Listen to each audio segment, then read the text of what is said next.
Cops and fisting. That seems to be the common denominator in the books.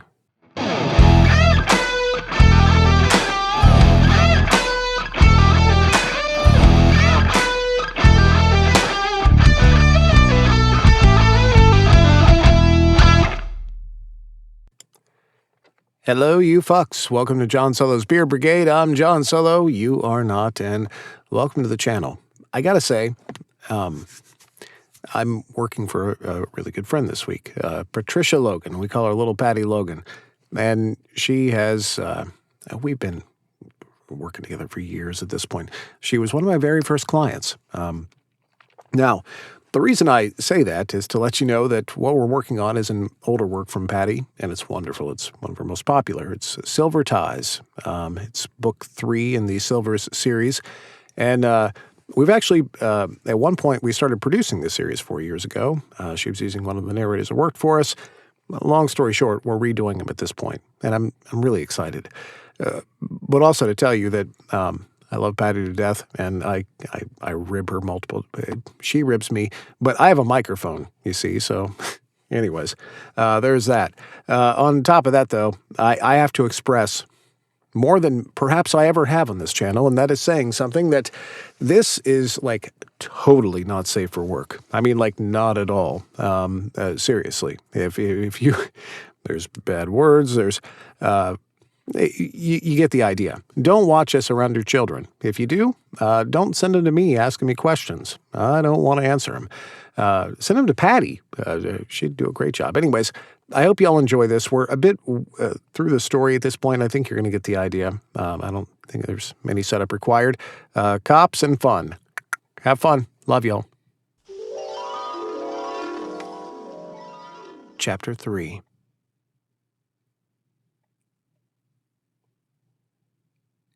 Cassidy couldn't believe how turned on he was as he walked quickly to his vehicle.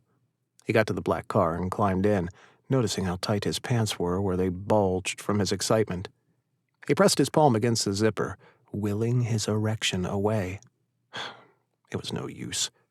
As he sat in the darkened parking garage across the street from Doms.com's offices, he leaned his head back against the headrest of the front seat, picturing the scene he had just watched play out right in front of him, and Zachary stop playing out right in front of him.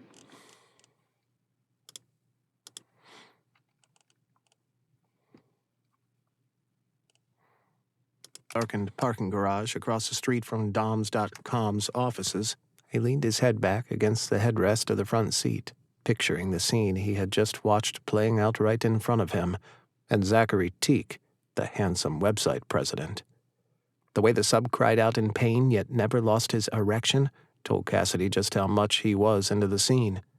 When Teague had turned to him to ask if the scene turned him on, fingering his own large erection through his slacks, Cassidy had suddenly felt so claustrophobic that he thought he'd pass out. He couldn't help but picture the way Teague had looked at him, flirting with him, and staring at him with those fiery dark eyes.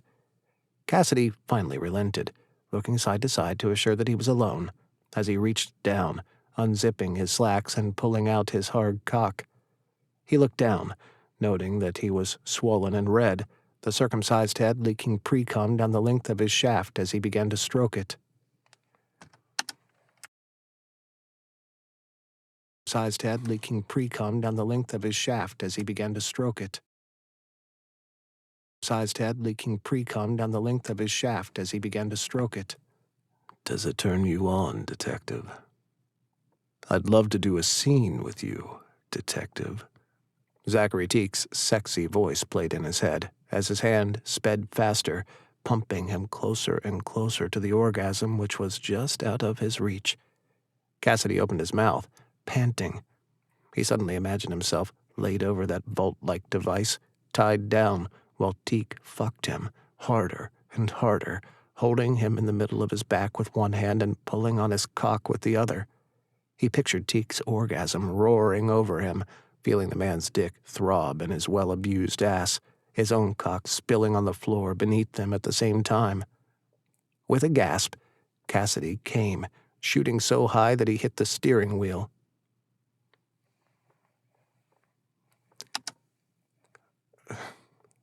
I mean, okay,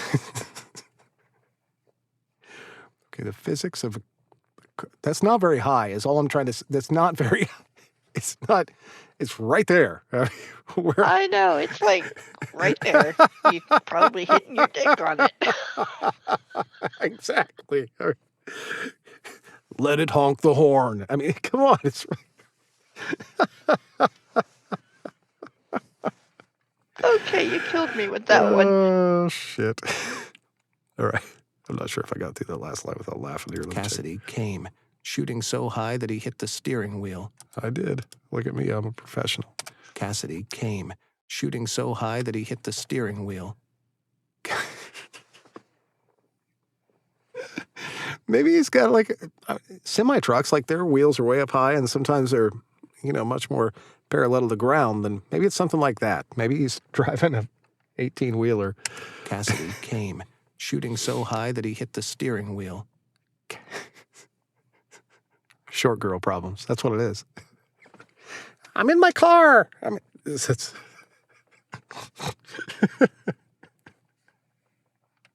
Cassidy came, shooting so high that he hit the steering wheel. Cassidy milked his orgasm, looking down at the mess he was making in the car, praying that he didn't get any of his spunk on his suit pants. He blew out a long breath as the last ripples of his orgasm washed over and through him. He relaxed for only a second before he opened his eyes and began to look for something to clean up the mess. He found a rag on the floor in the passenger seat and leaned over, grabbing it up and catching the long streamer of sperm just as it dripped off the steering wheel. A large sniff told him that the entire car smelled of cum. Son of a bitch, he said out loud as he mopped up the mess, wiping his hand and cock dry and checking the car for, I want to go back to son of a bitch. I think I was a bit too aggressive for cleaning up cum. A large sniff told him that the entire car smelled of cum. Son of a bitch, he said out loud as he mopped at the mess, wiping his hand and cock dry and checking the car for any traces that he may have left behind. He knew, without a doubt, that he was going to have to drive back to the station with his windows open to clear the smell of spunk out of the car. Motherfucker. I think he should be a little more exasperated here. Back to the station with his windows open to clear the smell of spunk out of the car. Motherfucker, he exclaimed as he threw the rag down and started the car. Within minutes, he was headed back to his station.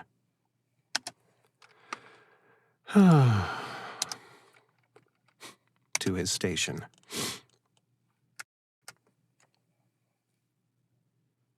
Zach sat behind his desk and touched the mouse on his computer's desktop. He called up the security camera files for the conference room from earlier that day. Cassidy Ryan probably hadn't noticed the small cameras placed in the room where the conference table and bank of computers could be watched. He played with the mouse, and clear as day, he could see himself standing, Cassidy holding the file folder of chats, and the two men talking. Right after that, Zach walked out of the room, and a few minutes later, Lila walked in with the detective's second latte. He reminded himself that he had to fire her. And a few minutes later, Lila walked in with the detective's second latte. He reminded himself that he had to fire her as he watched her flirt with the handsome blonde stud and then sashay out of the office. As the sexy cop turned back to his chair, Zach realized the exact moment when Cassidy noticed his monitor and the live feed, which he deliberately left playing on the screen to see whether or not the officer would take the bait. He took it all right. A profile shot of Cassidy showed him watching for a few minutes in rapt attention, ignoring the latte in his left hand as he reached down and adjusted an impressive erection with his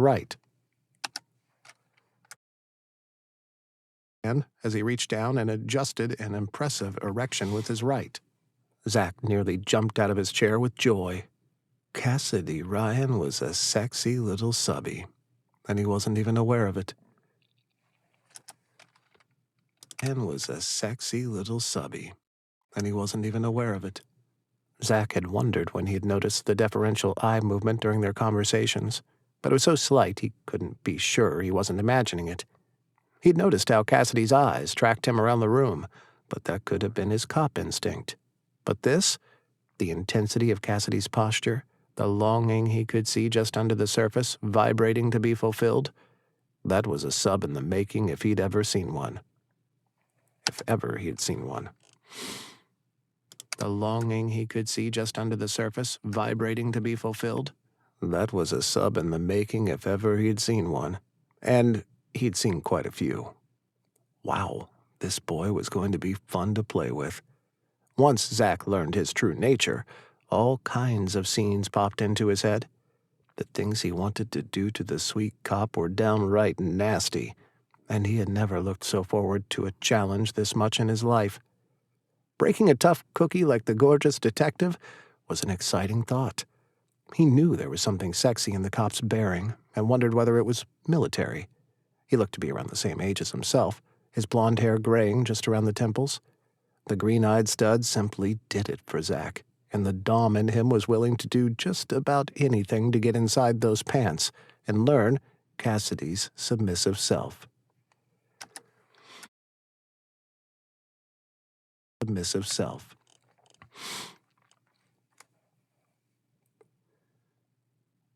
The next morning, Cassidy woke with a raging hard-on. It wasn't his normal morning would. This was so much better. It took him about 30 seconds to come after wrapping his hand around his dick. Of course, the fact that he pictured Zach Teague's lips wrapped around it instead of his hand helped to expedite his orgasm. He had barely had the time to wipe up when his cell phone rang. He sat up in bed and reached over, swiping the screen to answer the familiar number. "Yeah, Mike. What's up?" He glanced at the clock in the darkened bedroom. It was just 5:30 a.m. His partner always was an early riser, but he was on vacation. I forget what Mike sounds like. I think he's a friendly-sounding man. We have Michael, then we have Mike Williams. It's Mike Williams. Thank you. Mike Williams. When the sunlight strikes raindrops in the air, they act as a prism and form a rainbow. I'm a macho cop. Kind of sounds like Lando, too. Macho cop and Lando. His partner always was an early riser, but he was on vacation. We got another stiff. The captain wants us on scene in less than 30. What the fuck, Mike? You're on vacation. Cassidy grunted. Yeah, tell that to the fucking mayor. The bastard has canceled all vacations and leaves until this bullshit case is solved. The chief called me last night. Carolyn is pissed. We were supposed to leave for Miami this morning. Dude, that's just not right. I'm sorry, Mike. Cassidy loved his partner like a brother. They'd come up through the ranks together and had been partners for over 4 years. Well, whoever said things were fair at the good old LAPD, huh?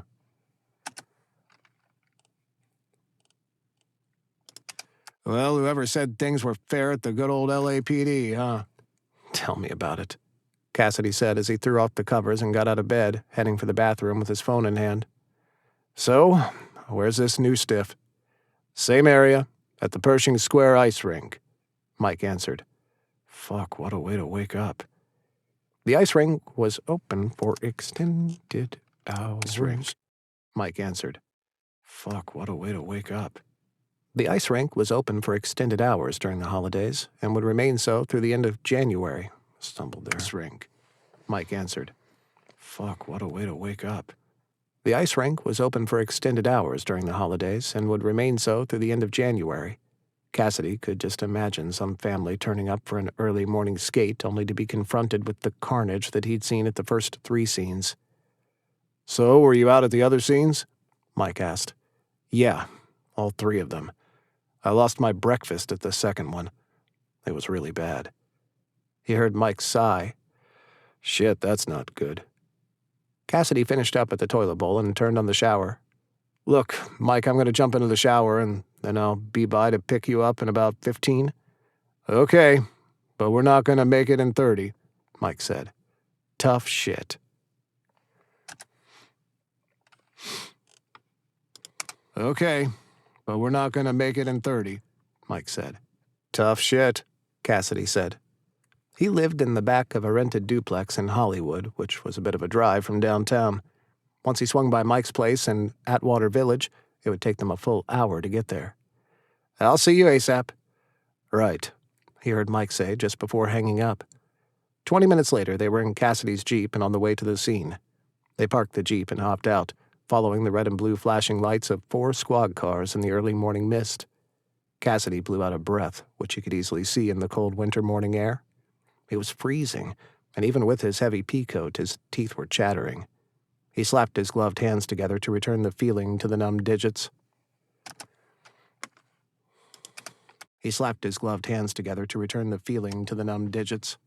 The 2 detectives approached the yellow police tape, and Cassidy spotted Kelly Murphy right away. She waved to them, and they made their way toward her. The place was crawling with forensic techs, blood spatter guys, and patrol officers working traffic and pedestrian control.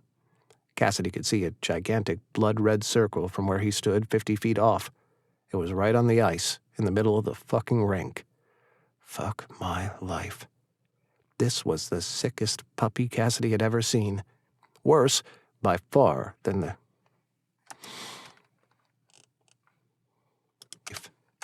This was the sickest puppy Cassidy had ever seen.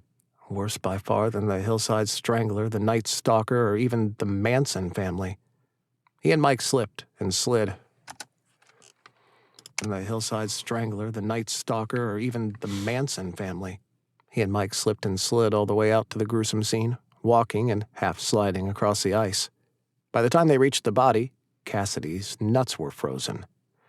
"Jesus H. Christ," Mike said as he saw the crime scene in all its glory. The corpse was posed in much the same position as the others, headless, with the genitals and buttocks removed, and a large black rubber dildo protruding from the man's rectum. Cassidy watched as Mike pulled a handkerchief out of his pocket and held it over his nose and mouth as he walked around the body, examining it from all angles.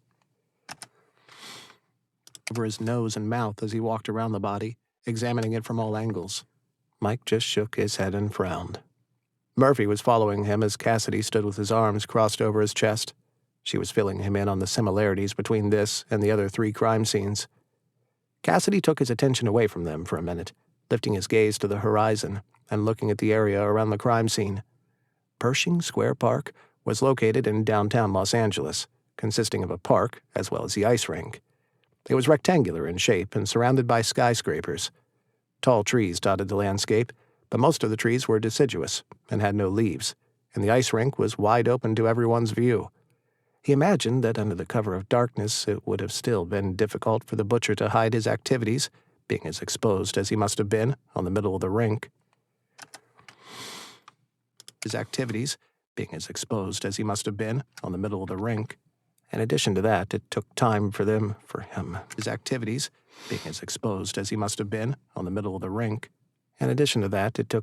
him to do the things he did to them. His activities, being as exposed as he must have been on the middle of the rink. In addition to that, it took time for him to do the things he did to them. Removing body parts and staging the bodies took time. There was also the question of the missing pieces. Cassidy looked down at the ice and made a walk of the perimeter. He was unable to locate a trail of blood leading off in any direction. That meant that the killer must bag the body parts and carry them off along with his murder weapon. He was unable to locate a trail of blood leading off in any direction. I don't like the way I did that. Hi, stomach. Cassidy looked down at the ice and made a walk of the perimeter. He wasn't able to locate a trail of blood. Cassidy looked down at the ice and made a walk of the perimeter. He wasn't able to locate a trail of blood leading off in any direction. That meant that the killer must bag the body parts and carry them off, along with his murder weapon. Cassidy made a mental note to check in with the coroner's office next. As he finished his circle, Mike walked up. He looked pale and shaken, but at least he'd kept his hastily consumed coffee down. "That's fucked up," he said, pointing over his shoulder at the scene. "Murphy said the others were similar?" "Yeah," Cassidy agreed. "Look, I've been thinking. This isn't something that you can do in a short period of time. He has to kill them, cut them up and bag up the parts, and then leave without being seen. He's killed in public places each time. This one right out in the open." "What's your point, Cassidy?" Mike asked. "Maybe there's more than one of them. Maybe he has an accomplice, or maybe he has a lookout at the very least." Mike seemed to ponder that for a few moments. This isn't some sort of Dexter shit where the serial killer prepares a clean room in advance, dismembers the bodies, and then dumps them off a boat in the middle of the Gulf of Mexico. This guy is seriously taking a risk by spending the time he does with them. This guy is seriously taking a risk by spending the time he does with them. Maybe that's part of the rush. And I suppose that there could be too. It's possible. The Hillside Strangler case in the 70s had two. Angelo Buono and his cousin. All right, how do we say these? Buono. Angelo Buono and Kenneth Bianchi. All right. It's possible. The Hillside Strangler case in the 70s had two. Angelo Buono and his cousin, Kenneth Bianchi. But that's not the norm at all. Serial killers are usually very solitary, like Ted Bundy or John Wayne Gacy. Stomach. And his cousin, Kenneth Bianchi. But that's not the norm at all. Serial killers are usually very solitary, like Ted Bundy or John Wayne Gacy, or 100 other examples. Gacy was so solitary that he didn't even dump the bodies of the boys he killed. He just buried them under the house, probably because he wanted them near. Mike said. Cassidy shuddered, wondering where Pershing Square Guy buried his trophies, or if he did. He shivered just thinking about the sick mind the guy must have. He called over the officer in charge of the scene. Do you think you could hurry these guys along? The sun is going to be up any minute, and families are going to start showing up to skate. We got to get a tent up or something to cover this mess while the forensics and blood spatter folks go over things. Already being done, Detective. The older cop pointed to a team of guys rolling out a tent to put over the scene while the techs did their work. Cassidy noticed it for the first time and sent a quick smile at the guy. Thanks, man, Cassidy said. He turned to his partner. God, I hate serial killers. Come on, Mikey, my nuts are turning into snowballs and my dick's an icicle. I want to go to the coroner's office. The autopsies of the other turned into snowballs and my dick's an icicle. I want to go to the coroner's office. The autopsies of the other three were finished yesterday. Anything in particular that you're looking to find? DNA matches? I don't see how we could possibly have more than one perp or pair, leaving the same kind of calling card behind. This guy's signature is pretty unique, Mike stated as they waved goodbye to Murphy and walked toward Cassidy's Jeep. Cassidy nodded. Nope, no doubt this is the same one as the other three, but something is nagging at me, and I want confirmation of a hunch. Mike looked at him, and Cassidy read it perfectly. Hunch? What aren't you telling me? They got to the vehicle and climbed in. Come on, I'll tell you on the way, Cassidy said as he started up the Jeep. As he drove to the coroner's office, he explained the connection of the three men to the doms.com. .com. Come on, I'll tell you on the way, Cassidy said as he started up the Jeep.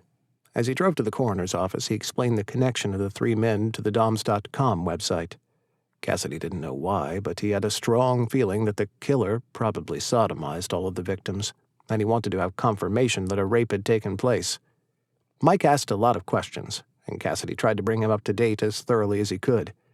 Mike asked Cassidy to drop him off at the station so that he could read the reports and catch himself up on the other three cases while Cassidy went to talk with the coroner. Cassidy dropped Mike off in Brentwood while he drove back to L.A. He walked into Linda Hastings' office an hour later.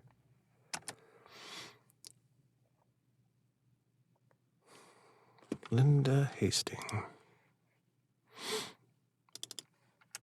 Linda Hastings. When the sunlight strikes raindrops in the air. Back to L.A. He walked into Linda Hastings' office an hour later. Hey, Detective. Linda, the county coroner, said flirtatiously. Linda was a pretty blonde, and she was as sharp as a tack. Cassidy really liked her, though not the way he suspected she wanted him to. It was common knowledge that Cassidy was single, and because of his macho persona, no one questioned his sexuality. Every pretty woman, married and single, flirted with him. Cassidy was not opposed to using whatever charms it took to get information from his suspects, so the same with his colleagues. He leaned down and kissed pretty Linda's cheek. Hello, darling. So, we've got this case. 4, if my count is up to date, Detective, she countered. Slick, Linda. Yes, he said, leaning one hip against the examination table, his elbow resting on it, bent sexily as he stared into her beautiful blue eyes and California-inspired feathered blonde hair. I want to know how to bend my elbow sexily. Can someone show me that later? Her beautiful blue eyes and California-inspired feathered blonde hair. She smiled, her pretty lips turning up at the corners. 4. He straightened, for the time being, dropping the sexy SEAL persona, knowing he didn't need it. Linda, had he wanted her, was easy peasy. What do the Vicks have in common, darling? She grinned suddenly, seeming to recognize the man's charm and confident of her own. She picked up a purple file folder and waved it in front of him as if to say, "Neener, neener, neener." What the fuck is that?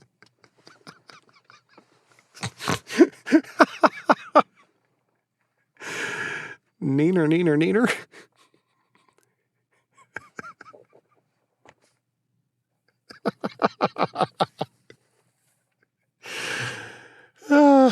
Okay. I have no idea. I've never heard that one before. Maybe I'm old and out of touch. I'm quite sure I am. But what the fuck does neener, neener, neener mean? No. Just being kids, I guess. Neener, neener, neener. It's like teasing. All right. Nope. I've never heard that one. But what the fuck does neener mean? I mean, Nothing. It's just like, neener, neener, neener. I got it, and you don't. Something like that. I don't know. okay. All right. Grinned suddenly, It's goofy, seeming to be recognize the goofy. man's charm and confident of her own. She picked up a purple file folder and waved it in front of him as if to say, "Neener, neener, neener." She made a dramatic gesture of flipping the file folder open and reading the contents. The man had a tiny purple butt plug, only 2 inches, which was inserted deeply prior to the dildo. Victim 1, a simple and precise butt plug insertion, dildo insertion, and head, penis, and testicles cut away. Victim 2, the same as the first, glutes removed as well. Victim 3, the same as the others. The same as the first, yet glutes removed as well. Okay, I don't understand the yet, but it's there. Oh, yeah? Neener, neener, neener. Dildo insertion, and head, penis, and testicles cut away. Victim 2, the same as the first, yet glutes removed as well. Victim 3, the same as the others, yet the liver was severed in half, which is interesting in and of itself, because it had nothing to do with the violence of the other deaths except for the violence alone. Surprisingly, none of the men had traces of semen left inside or on the bodies. I can only surmise that victim number 4 has an increased mutilation. It's how they roll. Cassidy thought about her last statement. If that wasn't the truth. So no rape? He asked, genuinely surprised. The blonde woman grinned, and Cassidy thought how strange it was that they were talking about brutal killings, and she seemed amused. Oh well, whatever floated her boat. She must see horrible shit every day, so he had to give her props.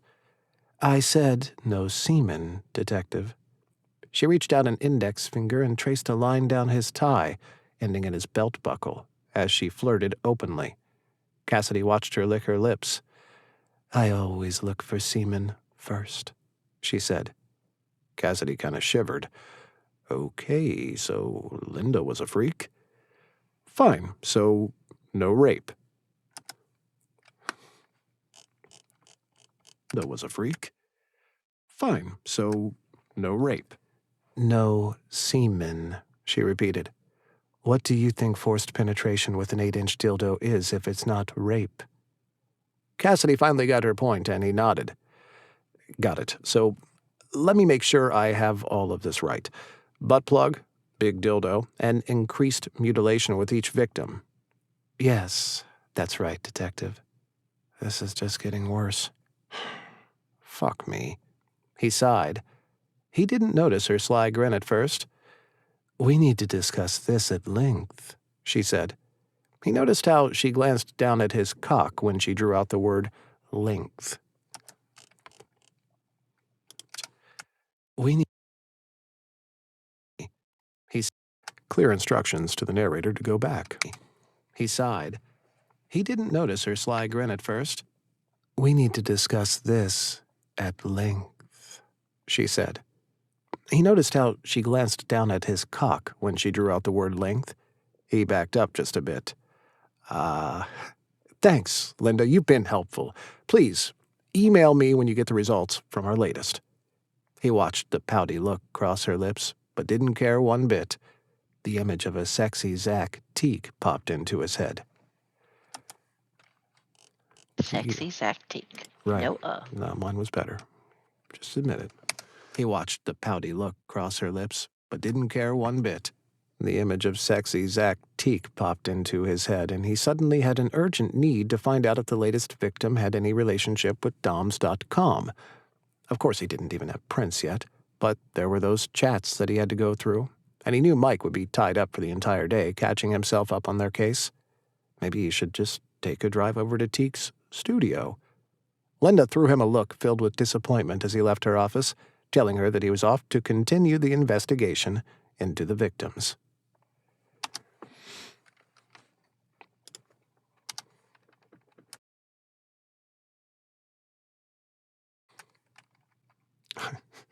Brooke, I hope you're okay. Into the victims.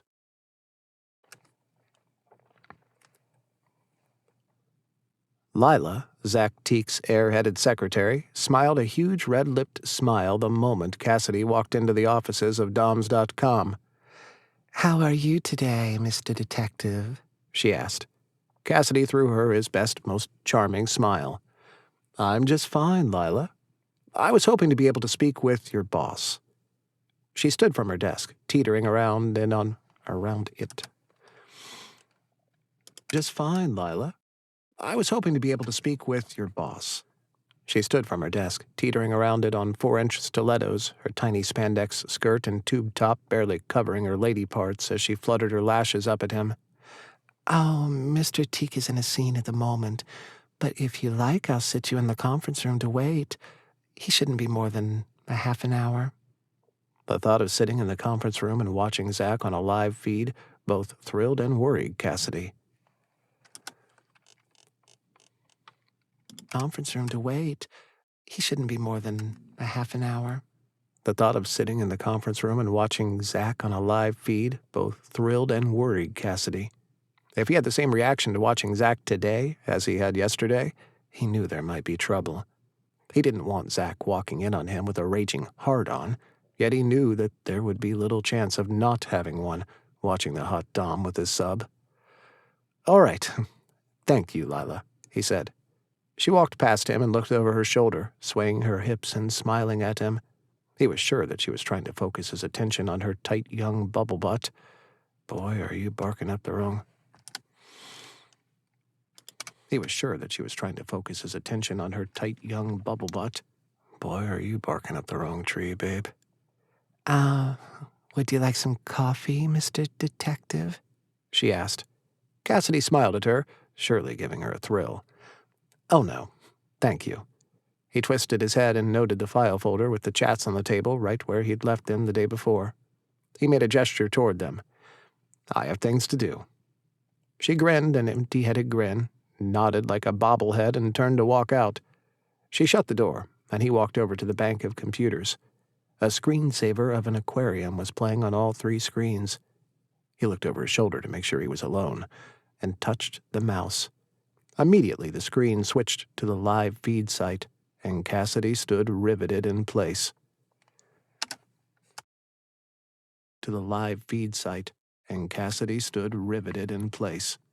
Zach and another dom were hovering over a man who was tied on his back to a table with 3 black leather straps, with thick black leather straps, not 3. Very specific number of straps. To the live feed site, and Cassidy stood riveted in place. Zach and another dom were hovering over a man who was tied on his back to a table with thick black leather straps. The straps wrapped his chest, holding down his arms, and his wrists were clamped in leather into... And I should... Man who was tied on his back to a table with thick black leather straps. The straps wrapped his chest, holding down his arms, and his wrists were clamped into leather restraints built into the table. The man's hips were pulled to the edge of the table, and his knees were spread, held back against his chest by the unfamiliar dom as the man fucked him hard. Zach stood at the head of the table, dressed in only a jock strap with a zipper. His hard cock poked out and was tunneling into the sub's mouth as Zach held the man's head in place, his fingers wrapped into it. And was tunneling into the sub's mouth as Zach held the man's head in place, his fingers wrapped in his hair. Once again, the sound was turned on, but Cassidy moved the mouse to the bottom right of the screen and Stop. down. The sound was turned down. Well, turned down and turned on is pretty much the same thing. As Zach held the man's head in place, his fingers wrapped in his hair. Once again, the sound was turned down, but Cassidy moved the mouse to the bottom right of the screen and raised the volume. "That's it. Take it, bitch." Cassidy heard. That's right. Man, you're picky. But Cassidy moved the mouse to the bottom right of the screen and raised the volume. "That's right. Take it, bitch." Cassidy heard Zach say, "I'm gonna come all over you, bitch." We should do Mike Tyson for this one. "Fuck his mouth harder, Master Z. The little cunt deserves it after his disobedience." Cassidy heard Zach say, "I'm gonna come all over you, bitch." "Fuck his mouth harder, Master Z. The little cunt deserves it after his disobedience." The other dom growled, slamming into the sub harder and harder. "Yeah, take these cocks, bitch," the dom repeated. The sub whimpered, and Cassidy could see tears running from the man's eyes. For the first time, Cassidy noticed fiery red welts crisscrossing the man's chest, but his cock was hard as a rock, bobbing against his abs, leaking a string of pre-cum all over himself. And his steering wheel, bobbing against his abs, leaking a string of pre-cum all over himself. Zach's hips thrust forward and back, his ass clenching, and Cassidy watched, growing harder by the second, seeing the sexy dom in action once again. Zach's movements began to grow choppy, and he suddenly pulled his cock all the way out of the man's mouth and shouted as he came, holding him by the hair while he shot streamers of cum all over the man's cheeks, lips, and face. "I have to come." I have to do it again. While he shot streamers of cum all over the man's cheeks, lips, and face. "I have to come," the sub screamed. "Please let me come." His pleas turned to a whimper.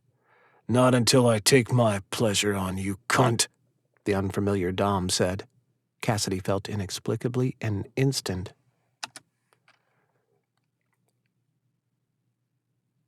Well, I can make that work. "Take my pleasure on you, cunt," No. the unfamiliar got it. dom said. Cassidy felt inexplicable and instant dislike toward the man. The sub screamed and shot a geyser of cum onto his chest. "I told you not to come, bitch!" The dom screamed, pulling out. Cassidy watched, horrified, as the dom reached down, picked up a riding crop from a metal stand, and struck the man across the chest. The man screamed in pain and shot another streamer of cum across his abs. The big dom dropped the riding crop, took a hold of his own cock, and added his own spunk to the man's abdomen and chest. His own cock, and added his own cock, and added his own spunk to the man's abdomen and chest. As the dom's orgasm continued, Cassidy once more turned his focus on Zach.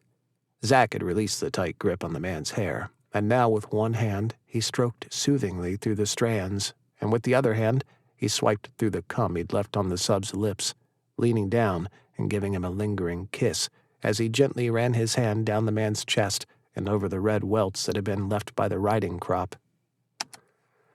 The man's chest and over the red welts that had been left by the riding crop. The sub whimpered, and Zach pulled back from the kiss as the man thanked the man's chest and over the red welts that had been left by the riding crop. The sub whimpered, and Zach pulled back from the kiss as the man thanked him over and over again. The first dom had completed his orgasm, and he walked to the end of the table where the small metal stand was. It looked like something that you'd find in a medical doctor's office. He picked up a clean cloth and wrung it out in a basin filled with water, and then walked back around to the sub. He gently began cleaning the man of semen. Zach followed suit, cleaning the man's face and neck with his own rag. Zach leaned down and kissed the man again, cupping his clean cheeks in both hands, while the other dom released the sub from his wrist bindings and wide leather straps crossing his chest and biceps.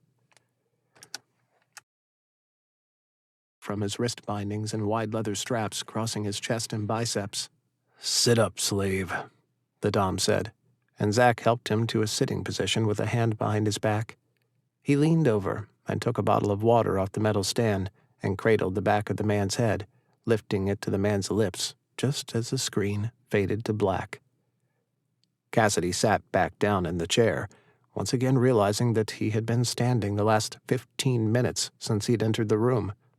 Arousal coursed through him, and he placed his flat palm against his rampant cock, willing away the erection. Every time he thought about Zach holding the man by the hair and spraying his cum over the man's face, his cock once again filled with blood, and he now wished he hadn't stopped by today. For all you know, Zach Teague may be the killer. Nothing's been ruled out yet, so get a hold of yourself, Ryan. And when the fuck did I start thinking of him as Zach? Jesus. He scrubbed both hands over his face and sighed, pissed off with himself. This is a murder investigation, he told himself over and over again, becoming even angrier as he waited for the dom to arrive.